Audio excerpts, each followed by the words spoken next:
In this video, I'm going to share with you how to host a women's retreat and do it in a way that's successful and profitable. The first thing I'm going to focus on is the problems that people run into when they're doing a women's retreat. Then I'm going to share with you a little bit about my own personal story or journey as I started to do women's retreats. Then I'm going to share about why it's important to do women's retreats, how to do them effectively, how to make money at them, how to fill them, and how to deliver them powerfully. The reason that women's retreats are so powerful for women is that we often get so caught up with the day-to-day. We get into this hustle, hard work mode. We're constantly on our phones, handling a lot of different things, working, taking care of the home. All of that can get in the way of us actually tapping into what's really important in life. And if we don't take time to slow down and take stock and look at our values, then we can end up our life can end up going by without us doing anything intentionally. And so the reason women's retreats are so powerful is because they give us an opportunity to slow down, get away, connect with other women, and take the opportunity to really discover who we really are and what we really want to do. And this can be in the context of personal development, spirituality, wellness, even career and business. It applies to anything. But the key is to get away from the normal world and to focus for at least a few days on something that's really meaningful and powerful. So here are some of the steps to creating a women's retreat. The first thing I want you to think about is why. Why are you doing this retreat? What is the purpose of it? What is the intention of it?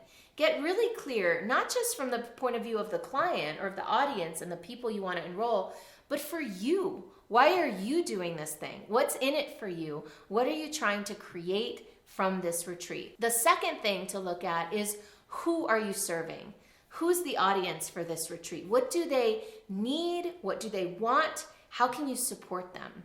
So once you have a clear idea of who is the person that this retreat is for, then it becomes a lot easier to figure out, oh, what does this person want? What do they need? So in addition to the who that is the client, and in addition to the who that's you, there's also a who that is who is supporting you with this event, with this retreat. When I was first starting out, I did a lot of these events by myself. And I ran the whole entire thing without any support, any help. And let me tell you something, it is not fun. I highly, highly recommend you enroll somebody to help you in the retreat, especially with some of the more logistical production type of things. So that's the who piece. We've talked about why, we've talked about who, and now let's talk about what. What is the retreat for? What is it that you're going to create? What are the activities that you're going to offer for people? What kind of masters are you going to bring into the retreat? What's the promise of the retreat? So one of the most important things that you do in the what, right? Because we have the why, we have the who, and now we have the what. One of the most important things about the what is the promise of your event? What is the outcome that people need and want that you're delivering? What is that juicy, compelling outcome from your retreat? Another thing to think about is what are you going to charge for it? This is where people really struggle sometimes. They want to serve, they want to help people, they want to have fun, they want to have a great experience, they want to have luxurious food and a beautiful venue, but they don't think about the financial piece of the event. And so if you're going to do a women's retreat, I highly recommend putting some real time or effort into the model and how to monetize this thing. One of the biggest problems, one of the biggest mistakes I see with doing a women's retreat, with any kind of retreat really, is not charging enough and not making sure that you're taking care of yourself instead of really serving everybody else except you. This is the fun part. This next part is the how. The how is, how are you going to deliver this experience to people? This is where you can really get creative, and you can even ask the people who are enrolled in your retreat and get ideas from them that are going to serve them. One of the things that I've found myself over the years is that I used to create my retreats in a vacuum. I used to try to consider all of the angles all by myself. I used to sit there with a notebook and say, and I'm going to do this and I'm going to teach that. And what ended up happening was there was a kind of a disconnect because I was doing it from the internal, but I wasn't really considering what other people needed and wanted. So the way I turned that around is starting to have interviews with the people that I enrolled. So I enrolled people with a promise of like, hey, we're gonna have this transformational experience and you're gonna have this outcome. Let's say you're gonna find ways that you have blind spots and you have all these cool things that you're gonna learn, but specifically, I'm not gonna give you the exact agenda, and instead we're gonna hop on a call and I'm gonna find out exactly what you need, exactly what you want, and I'm gonna design the experience for you, create a custom experience. I'm a big believer in that. Instead of creating something cookie cutter, but instead creating a structure and adjusting that structure for the people who are coming. Even my retreat that I do every single quarter, it has a standard operating model. It has a framework. But even within that framework, I check in with the people who are enrolling and I make sure that I adjust and course correct based on the people that I know are going to be in the room. Another thing to think about as you're designing your retreat is to address the 4 different key elements of any human being. So there's the obvious element, right, which is the mental piece of the retreat, which is what are the concepts, what is the learning, what's the education that you're going to provide in the retreat. But less obvious sometimes is the emotional piece, or the body piece, or the spiritual piece even. Emotionally speaking, a lot of times people come to a retreat and they think that it's all about the brain, all about the mind, all about learning.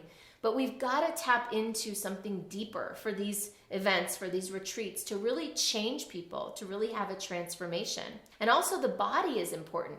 If we spend the whole time sitting down and we don't get up and we don't embody the work that we're doing, then it goes away. It doesn't last. And similarly with a spiritual component, if you can connect what you're creating with something greater, with something bigger, with something more important than just learning or just a personal transformation, if you can go beyond that, then that makes the experience really powerful. Another thing to think about is often we get confused and we think about quantity over quality. One of the things that I think make retreats especially powerful is that they're small, is that they're intimate. Now, especially if this is the first time that you're going to do a retreat, or if this is early days for you, I would recommend doing something small and intimate rather than really, really ambitious. What I've found is that the more intimate the experience, the more powerful it can be. And you can grow that. Once you've got it solidly and in a smaller format, it's easier to figure out how to grow it even bigger. Another thing to think about is the length of time. I'm a big believer in at least a 3-day retreat. And I think 3 days is actually the perfect amount of time. Not for everything. There are certain retreats that I think can easily be longer. But if it's your upfront retreat, if it's your initial retreat, if it's the retreat that people first come in and experience you with, I'm a big believer in doing 3 days and then enrolling people into something bigger or longer afterwards. By the way, I have so many videos about retreats here on YouTube. So click the link up here and check out some of my retreats videos in the playlist. You can find videos about how to monetize, how to deliver, how to market, how to sell, all sorts of videos about retreats. If you found this video interesting and valuable, then check out my Retreats to Riches roadmap. This is my secret weapon. It's all 7 steps that you need to do a great retreat, whether it's for women or anyone. You can get that for free by clicking on the link below or going to retreatstorichesroadmap.com. See you soon.